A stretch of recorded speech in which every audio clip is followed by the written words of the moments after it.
¿Conoces a alguien cuya historia de parto fue un desastre? Esa soy yo. Vamos a hablar de eso.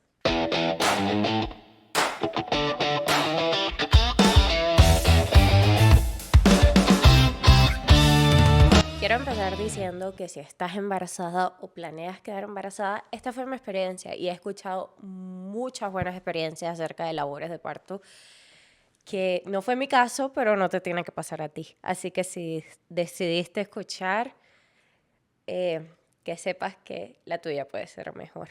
Cuando yo pensaba en un embarazo, yo siempre asociaba un embarazo con cesárea, porque del país donde soy, las cesáreas son más normales que los partos naturales. Entonces, obviamente, y creo que no conozco a nadie de mi país que haya tenido un parto natural allá. Entonces siempre era el punto de yo voy a planificar mi cesárea, yo voy a tener cesárea, yo no voy a pasar por un parto natural. Obviamente cuando salí embarazada todo eso cambió. Yo soñaba con tener un parto natural. No sé si el ambiente, si influyó mi cuñada que es dula, si he visto muchas historias bonitas de embarazos naturales, de partos naturales aquí en Estados Unidos y yo quería ser una de esas. Mi embarazo fue un embarazo muy normal. Yo tenía mi fecha de inducción programada, mi bebé estaba en la posición correcta, todo estaba muy bien. En mi cita de 37 semanas me tuvieron que tomar la atención 2 veces porque estaba un poquito alta, pero la midwife me dijo, nada de qué preocuparse. Así que yo me fui para mi casa y a esperar mi inducción, que era a las 39 semanas. Resulta que yo estaba súper emocionada porque yo decía, nada, estas 2 semanas yo las voy a usar para limpiar, tenía el síndrome del nido, nada. Yo, 2 días después que fui a esa cita, mi esposo me dice, Ari, vamos a tener una cita porque ya vamos a tener a la bebé y bueno, posiblemente sea la última cita que tengamos en un tiempo, vamos a salir, ¿a dónde quieres ir? Y yo le dije, ¿sabes qué? Quiero ir a tomarme la atención. Eso fue 2 días después de yo tomarme la atención allá y que supuestamente estaba dentro de lo normal, un poquito raro, pero normal. Y mi esposo me dice, ¿pero por qué? ¿Te sientes mal? Algo. Y yo le digo, no, tengo un presentimiento, quiero ir a tomarme la atención. Fuimos a tomarme la atención en Walmart y mi tensión estaba en 172/90, o sea, por los cielos, estaba demasiado alta, pero yo no me sentía mal. Claro, después de eso intenté tomármela varias veces más y obviamente subía y subía por la ansiedad. Entonces yo le digo a mi esposo, nada, vamos a llamar al hospital a ver qué nos dicen. Y me puse a comprarle ropa a la bebé en ese momento, a ver si me calmaba antes de llamar y no sé qué, tal. Llamo al hospital y me dijeron, ¿sabes qué? Vente y vamos a chequearte aquí. Cabe destacar que esto era como a las 8 de la noche. Me fui al hospital y ahí empezó. O sea, a mí me gustaba este hospital. Ya yo me había cambiado una vez del otro hospital, de otro hospital que yo me estaba viendo para este hospital y la experiencia fue completamente distinta. O sea, yo me iba a hacer un ultrasonido y me regalaban un oso de peluche. Yo me iba a hacer esto y me regalaban un chocolate. Todo el mundo era tan amigable hasta ese día. Yo llegué y lo primero que me dijeron es, ¿qué haces aquí? Si te tomaste la atención en Walmart, posiblemente esa máquina no está calibrada, entonces tú no tienes nada. Y yo, bueno, pero me admitieron, esa fue la enfermera. Y yo le digo, bueno, pero me admitieron, ¿será que me puedes tomar la atención? A ver, efectivamente mi tensión estaba súper alta. Yo tenía preeclampsia. Y eh, la enfermera llamó a mi midwife, o sea, obviamente estaba como que, bueno, sí, tienes la tensión un poco alta, voy a llamar a tu midwife. La llamaron y la midwife decidió hacerme la inducción esa noche, o empezar el proceso de inducción. Nos asignaron un cuarto nosotros porque, ¿sabes qué? Cuando tú ya estás a punto de tener un bebé, tú quieres tener al bebé, pero después te dicen, ya es el día, y tú, ¡ah! No, ay, ya, devuélveme por mi casa. Resulta que nos admitieron, nada, nos instalamos, me explicaron que primero me iban a controlar la tensión con medicación y después me iban a, mira, yo no sé, ponerme unas pastillas cada 4 horas, 3 veces y después pues me empezaban todo este proceso de ponerme la medicación para para empezar a dilatar. Resulta que me pusieron las pastillas y nada, yo no salía de 1 centímetro de dilatación. Me controlaron la tensión, yo estaba bien y me empezaron a poner la famosa pitocin o pitocin o eso, la medicación que te ponen para empezar la inducción. Me la empezaron a poner, yo dentro de mí, yo no quería, no sé hablar. Yo no quería epidural hasta que yo no aguantara más. Me empezaron a poner la pitocin y de verdad que normal por las primeras 4 o 5 horas. Yo estaba tranquila hasta que me empezaron las contracciones. Pero es que el problema es que antes de eso, como yo no tenía epidural, yo decidí empezar a moverme para, ¿sabes?, encajar a la bebé y que estaba en labor. Yo quería moverme, yo quería, ¿sabes?, tratar de ayudar a mi cuerpo. Eso a las enfermeras les molestaba porque yo tenía unos monitores y yo lo que creo que ellas querían era que yo me quedara acostada esperando que la bebé saliera, o no sé. Pero yo tenía los monitores y ellas, cada vez que yo me movía, los monitores se desconectaban y ellas tenían que venir a arreglármelo. Y, ¿sabes? Yo no sabía si es que venían a ayudarme o a suspirar, porque se la pasaban suspirando. Entonces, cada vez que me hacían los tactos, esto fue todo el día siguiente. Ay,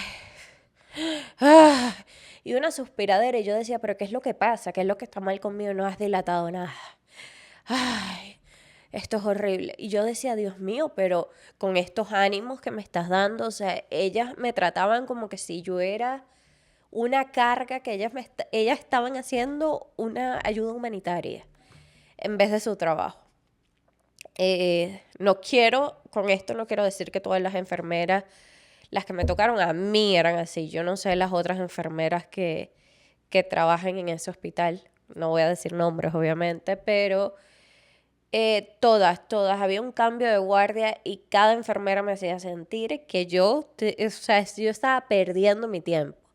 ¿Y sabes en qué es lo más difícil de todo esto? Que yo entiendo una frustración en cuidados intensivos, yo entiendo una frustración en telemetry, yo entiendo una frustración en otra área, pero se supone que tú vas a labor and delivery para tener un bebé. Es una experiencia, era mi primera vez siendo mamá, era una experiencia que yo quería recordar todo el tiempo, entonces cada media hora tenías una persona, ay, pero no entiendo por qué no dilatas, y yo decía, Dios mío, me decomisaron mi pelota porque ellas no querían arreglarme el monitor. Lo que decían era que ellas tenían más emergencias y ellas no podían estar conmigo todo el tiempo. Y yo les decía, bueno, quítenme el monitor. No hay un monitor con Bluetooth. Hasta que llegó una enfermera y me puso un monitor con Bluetooth. Entonces yo decía, Bluetooth. Yo decía, ¿por qué esa no fue la opción desde el principio? ¿Por qué tenerme en estas aguas porque prácticamente, y yo no sé si era la única, pero cada vez que yo recibía ese tipo de respuestas, yo decía, mi cuerpo no está trabajando. Y lo difícil de toda esta situación es que tú conoces el dolor que estás pasando. Nadie sabe lo que tú estás sufriendo en ese momento.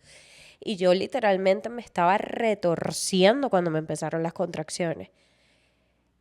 No sé cada cuánto, no sé, pero yo tenía contracciones. Yo tuve contracciones por, ¿qué? 5, 6 horas, 7 horas seguidas, no me acuerdo, sin epidural. Y cada vez que ellas entraban a hacerme el tacto, y tú no estás teniendo contracciones porque tú no dilatas. Y yo decía, ¿cómo me vas a decir tú que yo no estoy teniendo contracciones? Yo las estoy sintiendo. Yo estaba debajo de la ducha con mi cuñada, que es Dula, y me estaba ayudando en todo este proceso. Y yo sabía el dolor que estaba sintiendo, pero ellas era, pues, nada está pasando. Yo decía, bueno, no entiendo esto. Pues resulta que llega la midwife, que nada más la vi 2 veces. Llega la midwife y me dice, bueno, vamos a romperte la fuente.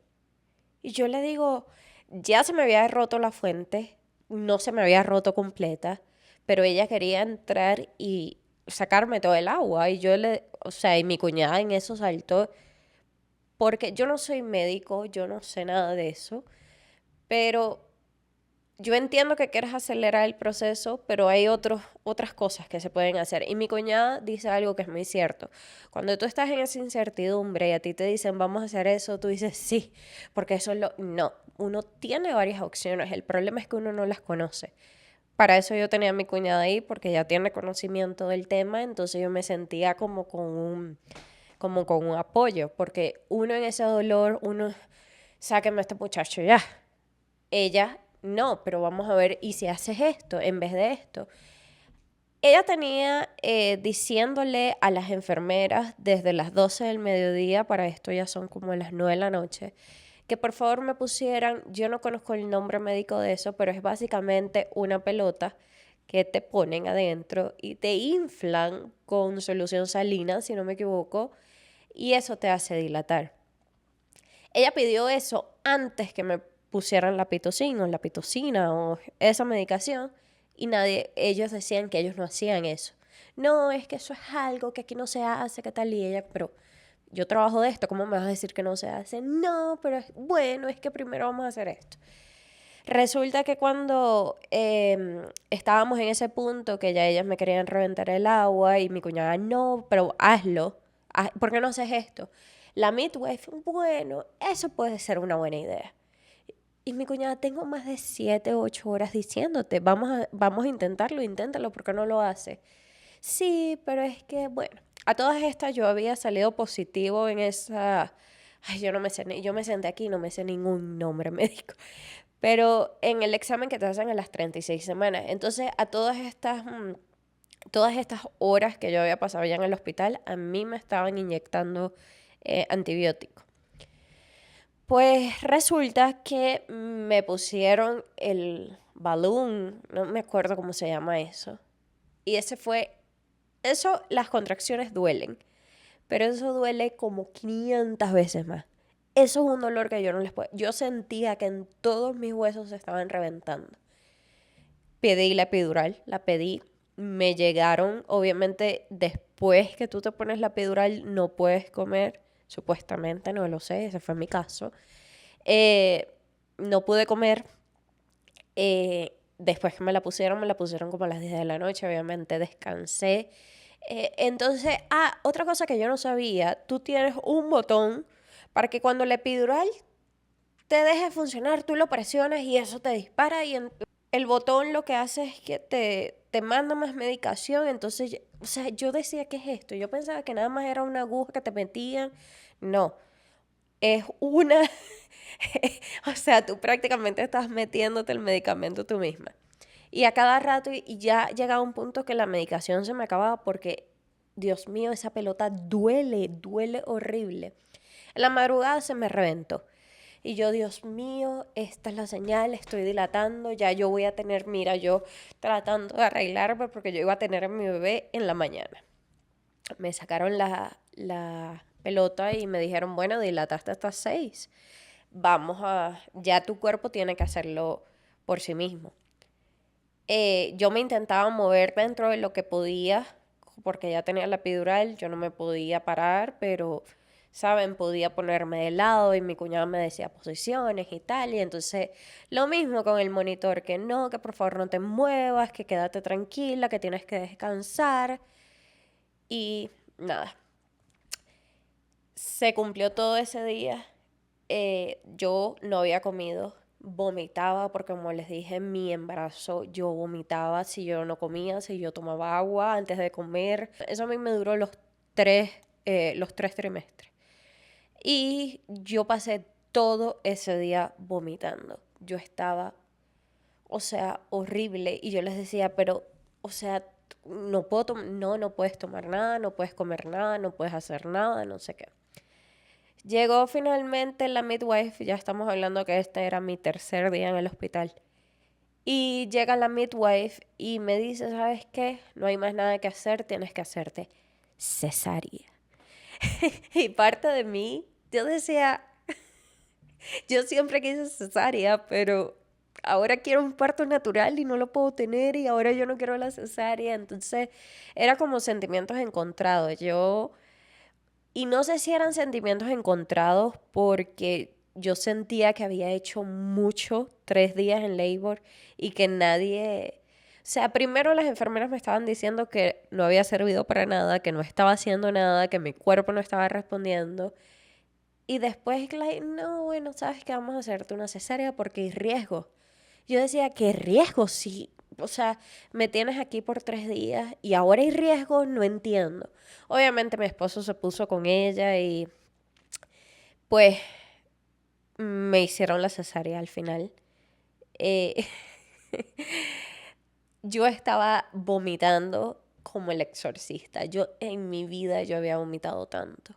Yo me acuerdo de estar en el quirófano con esas luces y yo le decía al anestesiólogo, que es el único que me hacía caso, porque nadie me hacía caso. Yo les gritaba que por favor que me ayudaran, que yo me iba a morir y nadie me hacía caso. El anestesiólogo era el único que me decía, tranquila, todo está bien, tranquila, todo está bien. Y llegó un punto que el anestesiólogo como que se dio media vuelta y yo le decía, yo me estoy muriendo, yo me estoy muriendo, yo sé que yo me voy a morir. Y le agarré y le jalé todos los pelos del brazo, tenía unos brazos peludos y le agarré los pelos del brazo y mordí al anestesiólogo. Le pegué un mordisco, yo sentía que nadie me estaba haciendo caso y yo estaba tan desesperada que lo mordí. El anestesiólogo obviamente brincó y me dijo, ¿qué quieres que te ponga? Reggaetón, ¿quieres que te ponga reggaetón? Y yo le dije, sí, ponme, ¿cuál canción quieres escuchar? Y yo, no sé, ponme la que tú quieras. Mi hija nació con la gasolina de Daddy Yankee. Pero a todas estas, yo, lo único que recuerdo yo de esa cesárea, aparte de haber mordido al anestesiólogo, fue estar viendo las luces. Y cuando mi hija lloró, yo cerré, porque es que era como una sensación de que me estoy yendo. Era una, o sea, yo nunca había visto algo así, vivido algo así, donde yo sentía que mi cuerpo no respondía. Y yo me acuerdo pensar y yo tengo que esperar que ella nazca, tengo que esperar que ella nazca. Mi esposo estaba dándome la mano y mi esposo me decía, ella ya está aquí, la estoy viendo. Y yo no, es que no la escucho, no la escucho. Y me acuerdo que cuando la escuché llorar, yo dije, ok, Dios, ahora sí, puedes llevarme en paz. Y cerré los ojos. Me quedé dormida, yo no sé qué pasó. Yo me desperté porque me estaban pasando como de la cama y me daban a la bebé. Yo les decía, yo no la puedo cargar porque es que estoy muy débil. Y ellos, no, tienes que cargarla tú. O sea, una deshumanidad increíble, como si tú fueras un muñeco. Me llevaron al cuarto y yo me sentía, claro, obviamente tenía un día y medio vomitando y en la cesárea se me volvió a subir la tensión horrible. Entonces mi cuerpo no me respondía y yo lo único que, o sea, yo no reconocí a mi hija, reconocerla y verle la cara hasta las 3 de la mañana que me iban a pasar a posparto. Ese momento, todas las fotos que yo tengo son de mi esposo, de mi mamá, de mis cuñadas. Tengo fotos con ella que yo no me acuerdo de haberle dado pecho por primera vez, yo no me acuerdo de haberle visto por primera vez, yo no me acuerdo de cuando la revisan, yo no me acuerdo cuando va al pediatra, nada, yo no me acuerdo de nada de eso. Todo mi cuñada agarró mi teléfono, que se lo agradezco, y grabó absolutamente todo lo que yo no pude ver. Y entonces esos son los recuerdos fotográficos que tengo, porque mi memoria, yo no estaba ahí. Y pues mi esposo me cuenta que la enfermera en ese proceso que ellas entraban a chequearme, la enfermera le dijo a mi esposo, tienes que prepararte para ser papá soltero, papá viudo, porque posiblemente ella se va a morir. Y mi esposo le dije, ya va, pero ¿eso es hipotético? Sí, es hipotético, pero puede pasar. Y mi esposo, ¿qué tan grave está? Bueno, tiene la tensión bastante alta y puede morir. O sea, imagínate tú con un bebé en brazos recién nacido de horas que te están diciendo que tu esposa se va a morir y no es tanto que sino que eso estaba muy alejado de la realidad. Posiblemente yo sí estaba mal, pero no era... Entonces, ella lo que me decía es que, porque de eso me acuerdo, que yo intentaba hablar con ella y yo le decía, si yo estoy tan mal, por favor, déjame. Porque ellas hablaban de pasarme a posparto y a mí me daba miedo porque mi tensión estaba muy alta, no me la habían controlado. Y yo le decía, déjame aquí. Y ella me decía, tú no puedes pagar esto. Si yo te dejo aquí, posiblemente ustedes tengan que vender el carro o algo para pagarlo y yo no te quiero hacer ese mal. Una persona que no sabe nada de mi situación financiera, una persona que no sabe nada de mi vida, una persona que su única labor era hacer su trabajo, no darme consejos financieros o decirme qué puedo pagar y qué no. Eh, Esa fue la misma enfermera que me recibió el primer día que me dijo, ¿qué haces aquí? Ella fue la misma enfermera que le dijo a mi esposo que yo posiblemente me iba a ir y que me estaba diciendo que yo iba a tener que vender mi carro para pagar la factura del hospital. Resulta que me pasaron a posparto y yo pensaba que las enfermeras iban a ser distintas. O sea, yo digo, estás en un área donde hay bebés, estás en un área donde hay mamás, estás en un área que es felicidad, amor, todo es alegría. Dios mío, no me tocó una enfermera. La única. Y me acuerdo de ella porque fue la única en 5 días que yo estuve en el hospital que me trató bien. Eh, Tenía otra enfermera en las mañanas. Yo me sentía un día de esos, duré 5 días en el hospital y uno de los días que estaba en posparto, yo le digo, mira, me duele mucho la cabeza. Toma, porque ellos te mandan, lo que dijo mi doctora es que por favor me tomara la tensión cada hora para controlármela, porque no sabían si se me iba a volver a subir o no. Y la enfermera me dijo que por favor le dijera a la doctora que no me mandara a tomarme la atención tantas veces porque ella estaba muy ocupada. En una de esas yo le digo, mira, me duele mucho la cabeza porque efectivamente ella dio, hasta que la atención me la estaban tomando cada 4 horas, creo que era. Pero en una de esas a mí me dolía muchísimo la cabeza. Yo le digo, por favor, tómame la atención. Mira, si yo hubiera más sabido manejar esa máquina, yo me tomo la atención yo misma.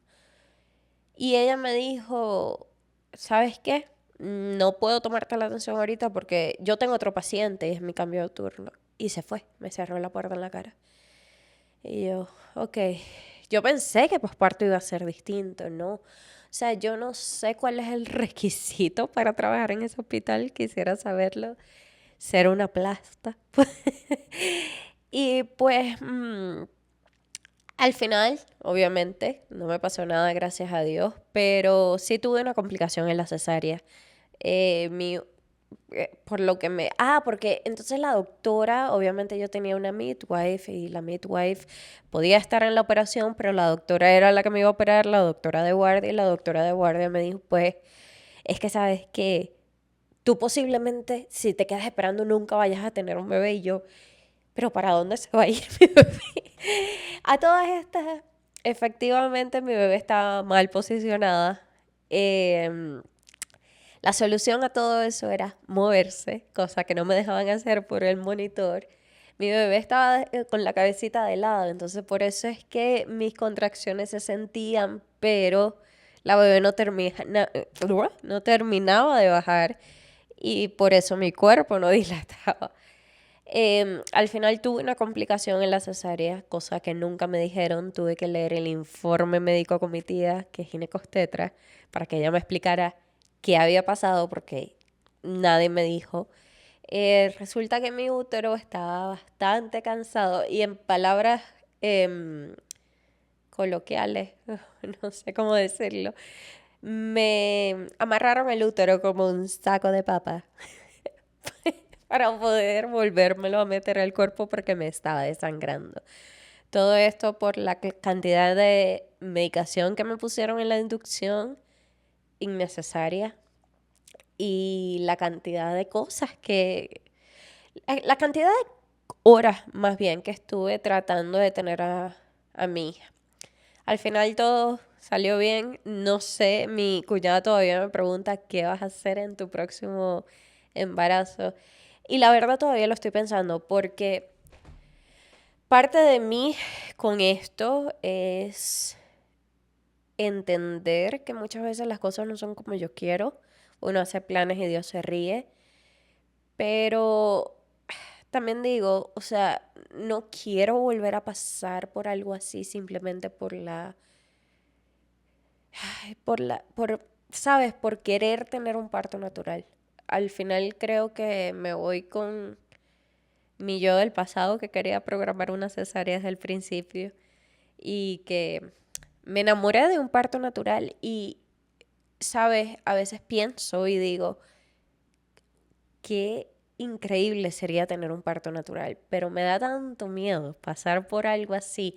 No es el proceso como tal, porque si me preguntan, no, sentir las contracciones, sentir la epidural, sentir eh, la mala vocación de las enfermeras, eso no es lo que me preocupa. Lo que me preocupa es sufrir tanto y que al final me terminen abriendo otra vez. Entonces, siento que lo que me dejó esto es que no me disfruté mi labor de parto para nada. El primer día fue magnífico, pero ya después fue una pesadilla. No me lo disfruté, no reconocí a mi hija. Mi esposo estaba en crisis, cuidando a una bebé recién nacida cuando su mamá estaba moribunda en una cama. Entonces, siento que no quiero ser, digamos, egoísta y poner a un otro bebé o, sí, a mi próximo bebé en un riesgo. Porque gracias a Dios mi hija nunca, o sea, nunca en realidad tuvo ningún tipo de estrés, pero podía pasar. Entonces, no sé, siento que a veces lo mejor es lo que pasa. Creo que esto me dejó bastantes enseñanzas. A qué hospital no ir más. Pero también a tratar de hacer planes y saber que pueden cambiar. Porque es que ir con la mentalidad de que tú vas a tener un parto natural porque todo está bien y después paga, pum, cesárea. eh, No estaba preparada para eso, no me preparé mentalmente para una cesárea, jamás se me pasó por mi cabeza, yo decía nada natural, natural, natural, y pues no fue el caso, entonces sí fue un choque bastante trágico. Pero ya veremos qué pasa en el segundo embarazo. Mientras tanto, todavía no tengo la respuesta. ¿Vamos a programar una cesárea o tendré un parto natural? Vamos a ver. Adiós.